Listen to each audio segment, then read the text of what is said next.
دوستو بگ سوچو میں خوش آمدید۔ اس وقت دنیا کے 197 ممالک میں تقریباً 180 مختلف کرنسیز استعمال ہو رہی ہیں۔ ان میں کچھ ایسی کرنسیز بھی ہیں جو ایک سے زائد ممالک میں استعمال ہوتی ہیں، جیسا کہ یورپی یونین کے تقریباً 2 درجن سے بھی زائد ممالک میں بنیادی کرنسی کے طور پر استعمال ہوتی ہے۔ اسی طرح امریکی ڈالر بھی اس وقت تقریباً 14 ممالک کی بنیادی کرنسی ہے۔ دنیا کے تمام ممالک اپنی کرنسی کے علاوہ غیر ملکی کرنسی کے ذخائر بھی رکھتے ہیں، جنہیں زر مبادلہ کے ذخائر کہا جاتا ہے۔ زر مبادلہ کے ذخائر رکھنے کا بنیادی مقصد تجارت یا دیگر مالی لین دین کے لیے بین الاقوامی ادائیگیاں کرنا ہوتا ہے۔ لیکن دوستو، کیا آپ یہ بھی جانتے ہیں کہ دنیا کے تمام ممالک کی غیر ملکی کرنسی کے ذخائر میں سے تقریباً 59% صرف امریکی ڈالرز کی صورت میں ہے؟ امریکہ اس وقت دنیا کی سپر پاور ہے اور بلا شبہ امریکی معیشت کو دنیا کی طاقتور ترین معیشت اور امریکی ڈالر کو دنیا کی طاقتور ترین کرنسی سمجھا جاتا ہے۔ دوستو، امریکہ کی معیشت کی ترقی کا یہ سفر نہایت دلچسپ ہے۔ آئیے ہم یہ جاننے کی کوشش کرتے ہیں کہ کیوں دنیا کی زیادہ تر تجارت ڈالرز میں ہوتی ہے اور کس طرح امریکی ڈالر دنیا کی سب سے طاقتور کرنسی بن گیا۔ دوستو، دنیا میں تجارت اور مالی لین دین کے لیے مختلف ادوار میں مختلف نظام رائج رہے ہیں۔ 19ویں صدی کے اختتام اور 20ویں صدی کے آغاز میں دنیا کا مالیاتی نظام مختلف اقسام کی کاغذی کرنسیز پر باقاعدہ طور پر منتقل ہو رہا تھا۔ اس صورت میں مختلف ممالک کے درمیان تجارتی اور مالی لین دین کے لیے کوئی مشترکہ نظام بنانے کی اشد ضرورت محسوس ہو رہی تھی، کیونکہ ہر ملک کی اپنی ایک کرنسی تھی اور کرنسی کی چھپائی اور ترسیل کا کوئی واضح اصول بھی نہیں تھا۔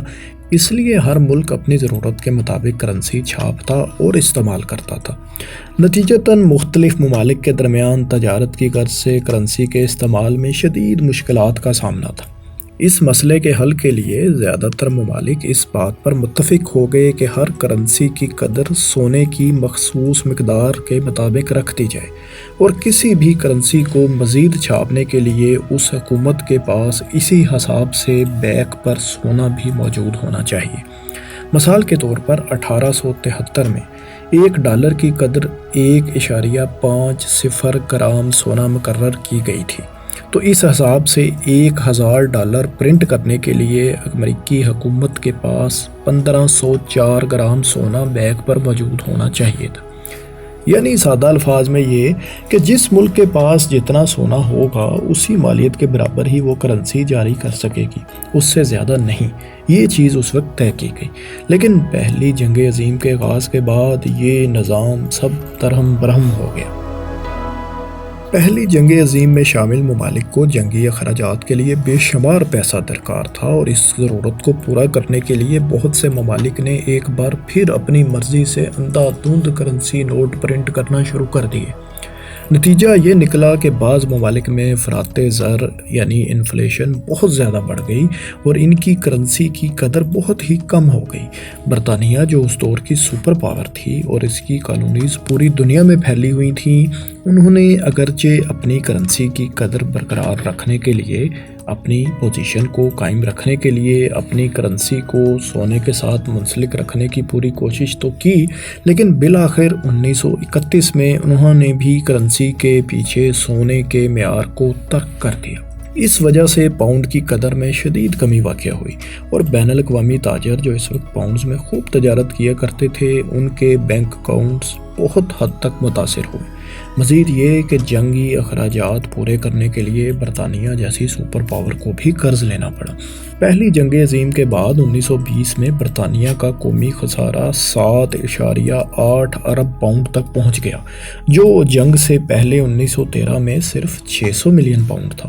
دوسری جنگ عظیم کے بعد یہ خسارہ مزید بڑھتے بڑھتے 21 ارب پاؤنڈ تک پہنچ گیا، جو اس وقت ان کی مجموعی ملکی پیداوار یعنی GDP کا تقریباً 3 گنا بنتا تھا۔ اسی طرح باقی ممالک جیسا کہ روس، فرانس اور جرمنی بھی شدید مالی خسارے کا شکار ہو گئے۔ دوستو، ان دونوں جنگوں میں امریکہ کی معاشی اور سفارتی پالیسی نہایت شاندار رہی۔ امریکہ نے ان جنگوں میں پہلے جنگی تاجر کے طور پر اور بعد میں جنگی فریق بن کر حصہ لیا۔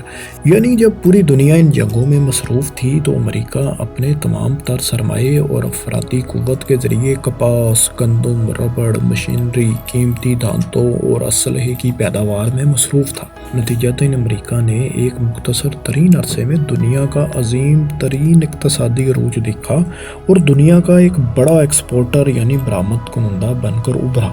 1913 سے 1917 کے دوران محض 4 سال کے عرصے میں امریکہ کی کل برآمدات $2.4 بلین سے بڑھ کر تقریباً 3 گنا یعنی $6.2 بلین تک پہنچ گئی تھیں، جبکہ اس وقت عالمی سپر پاور برطانیہ کی برآمدات محض $2.5 ارب کے قریب تھی۔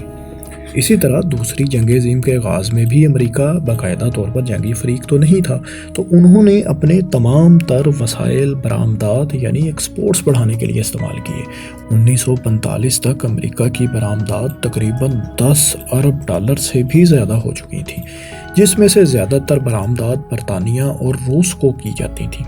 اس کے مقابلے میں برطانیہ کی ایکسپورٹس اس وقت محض $3 ارب کے قریب ہی تھیں۔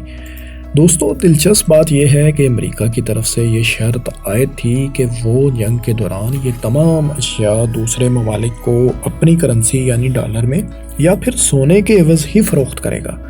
اس وقت ظاہر ہے باقی تمام ممالک کے پاس امریکی ڈالرز تو نہیں تھے، لہٰذا امریکہ نے اس طریقے سے دوسرے ممالک کے سونے کے زیادہ تر ذخائر اپنے پاس جمع کر لیے۔ یعنی امریکہ نے ان دو عظیم جنگوں سے اپنے لیے کاروبار کے ایسے مواقع پیدا کیے کہ جب دنیا کی سپر پاورز کی اکانومی جنگ کی نظر ہو رہی تھیں تو تب امریکہ دنیا کا تقریباً 3/4 سونا تجارت کے ذریعے اپنے پاس ذخیرہ کرنے میں کامیاب ہو گیا تھا۔ امریکہ کے سونے کے ذخائر 1910 میں 2000 ٹن سے بڑھ کر 1945 میں 20,000 ٹن تک پہنچ گئے تھے۔ دوستو، ان جنگوں کے دوران امریکہ اس حیران کن معاشی ترقی کے سبب بہت سے دوسرے ممالک کو قرض دینے کا آخری آپشن بھی بن گیا تھا۔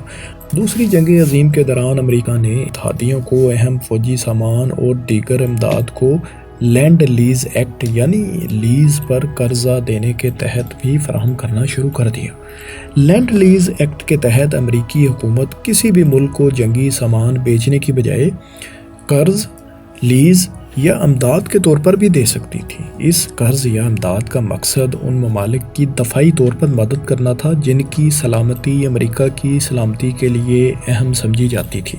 اس وقت تک امریکہ خود جنگ میں باقاعدہ طور پر فریق ابھی نہیں بنا تھا اور تنازعات میں سرکاری طور پر غیر جانبدار تھا، لہٰذا اس امداد کا زیادہ تر حصہ برطانیہ اور ان دیگر ممالک کو پہنچا جو پہلے سے ہی جرمنی اور جاپان کے ساتھ حالت جنگ میں تھے اور مزید اسلحہ خریدنے کی سکت نہیں رکھتے تھے۔ لینڈ لیز ایکٹ کی منظوری نے ہی برطانیہ جیسی سپر پاور کو اس قابل بنایا کہ وہ جرمنی کے خلاف عملی طور پر جنگ جاری رکھ سکے۔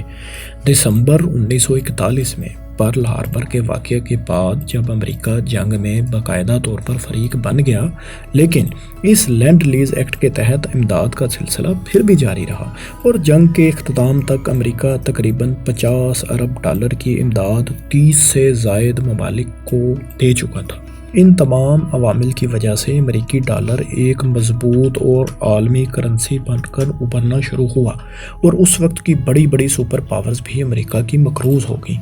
یہ وہ موقع تھا جب 1944 میں امریکہ نے 44 ممالک کے نمائندگان کو جمع کر کے ایک ایسا ایگریمنٹ سائن کیا جو امریکی ڈالر کو ایک عالمی کرنسی بنانے کی بنیاد بنا۔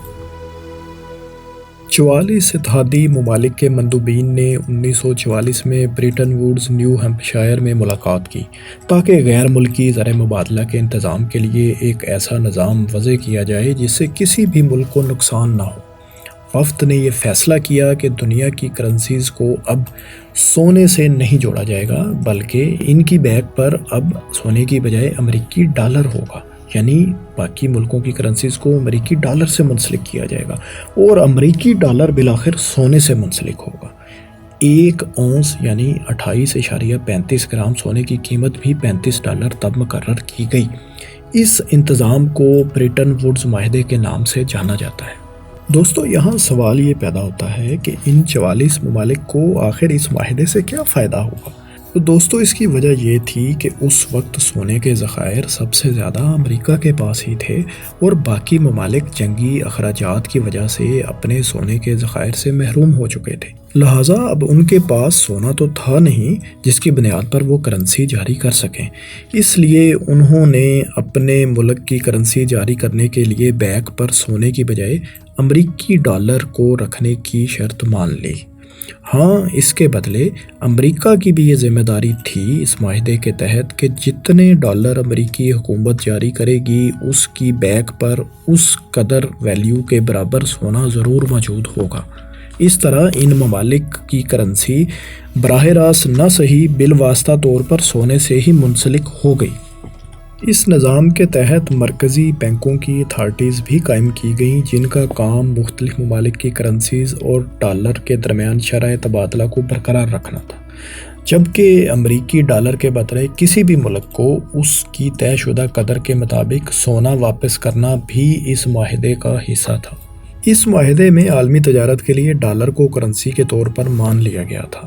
اس معاہدے کی وجہ سے اب دو ممالک آپس میں بآسانی تجارت کر سکتے تھے، چاہے وہ ایک دوسرے پر اعتماد نہ بھی کرتے ہوں۔ مثال کے طور پر اگر برطانیہ فرانس کو $1 ملین کی برآمدات یعنی ایکسپورٹ کرتا ہے تو برطانیہ کو یہ یقین ہوتا ہے کہ وہ فرانس سے بدلے میں ملنے والے $1 ملین امریکی کے عوض امریکہ سے اس مخصوص مقدار میں سونا بھی حاصل کر سکتا ہے۔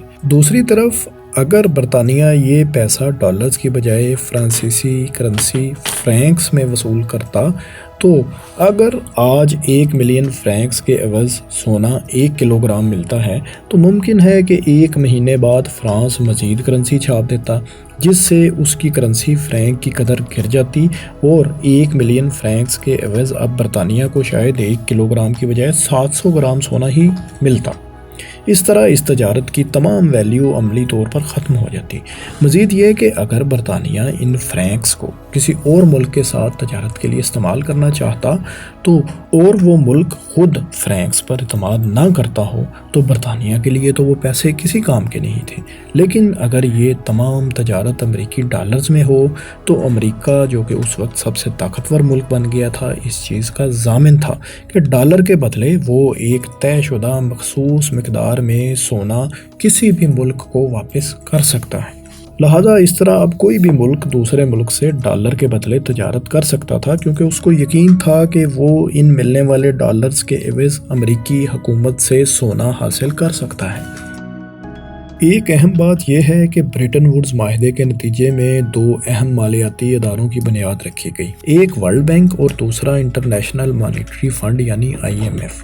کیونکہ 2 عظیم جنگوں کے بعد زیادہ تر ممالک معاشی تباہ حالی کا شکار تھے تو ایسے میں ان تمام ممالک کو اپنے انفراسٹرکچر اور معیشت کی بحالی کے لیے قرضوں کی ضرورت تھی۔ لہٰذا امریکی فنڈنگ سے ورلڈ بینک نے ان ممالک کو اپنی بحالی کے لیے بڑے پیمانے پر قرضے دیے۔ اس کے علاوہ IMF مجموعی طور پر دنیا کی اکانومی پر نظر رکھتا تھا اور چھوٹے ممالک کو ادائیگیوں کے توازن میں مشکلات کو کم کرنے کے لیے قرض فراہم کیا کرتا تھا۔ اس طرح بریٹن ووڈز معاہدے نے امریکہ کو دنیا کے دیگر ممالک پر ایک ممتاز حیثیت دلا دی۔ یہ وہ پہلا مرحلہ تھا جہاں امریکی ڈالر کو باقی تمام کرنسیز کے مقابلے میں فوقیت ملی اور وہ ایک عالمی کرنسی کے طور پر سامنے آیا۔ آئیے اب ہم اس دوسرے مرحلے یا دوسری وجہ پر بات کرتے ہیں جو امریکہ کو ایک عالمی کرنسی بنانے میں انتہائی اہم اور فیصلہ کن ثابت ہوا۔ ایک مرتبہ پھر دوسری جنگ عظیم کی طرف چلتے ہیں جہاں ایک طرف برطانیہ، فرانس، روس، امریکہ، جرمنی، اٹلی اور جاپان حالت جنگ میں ہیں اور دوسری طرف عرب ممالک ان جنگی تباہ کاریوں سے غافل دور صحرا میں آرام کر رہے ہیں۔ انہیں شاید یہ علم بھی نہیں کہ وہ دنیا کے تیل کے سب سے بڑے ذخائر پر بیٹھے ہوئے ہیں۔ اس زمانے میں صرف امریکہ اور برطانیہ ہی ایسے ممالک تھے جن کے پاس زمین سے تیل نکالنے اور اس کو استعمال کے قابل بنانے اور اس کی تجارت کرنے کی صلاحیت موجود تھی۔ اسی دوران 1938 میں ایک امریکی کمپنی نے سعودی عرب میں ایک بڑا تیل کا ذخیرہ دریافت کیا اور اس میں سے تیل نکالنے کا کام شروع کر دیا۔ اس وقت سعودی عرب معاشی طور پر اتنا خوشحال نہیں تھا کیونکہ ابھی کچھ عرصہ پہلے ہی ان کی زمین سے تیل نکلنا شروع ہوا تھا۔ لہٰذا جنگ کے دوران اٹلی نے سعودی عرب کی سرزمین پر امریکی تنصیبات پر کئی مرتبہ گولہ باری کی۔ سعودی عرب کو اپنی زمین اور ان تنصیبات کی حفاظت کی شدید ضرورت محسوس ہوئی۔ یہ وہ وقت تھا جب امریکہ کے اس وقت کے صدر فرینکلن روزویلٹ نے یہ ریئلائز کیا کہ اس وقت اور مستقبل میں ترقی کے لیے سب سے اہم چیز تیل ہے۔ لہٰذا انہوں نے سعودی فرمانروا شاہ عبدالعزیز سے ایک طویل ملاقات کے بعد 1945 میں تاریخ کی ایک ایسی ڈیل کی جس نے مستقبل میں ڈالر کی تقدیر ہی بدل دی۔ اس ڈیل کے مطابق امریکہ مستقبل میں سعودی عرب کی کسی بھی ممکنہ حملے سے بچنے کے لیے مدد کرے گا۔ اس مقصد کے لیے وہ سعودی عرب کو ہر قسم کا جدید ترین اسلحہ بھی فراہم کرے گا، اور اس کے بدلے سعودی عرب اپنی سرزمین سے نکلنے والے تیل کو صرف ڈالر کے عوض ہی فروخت کرے گا۔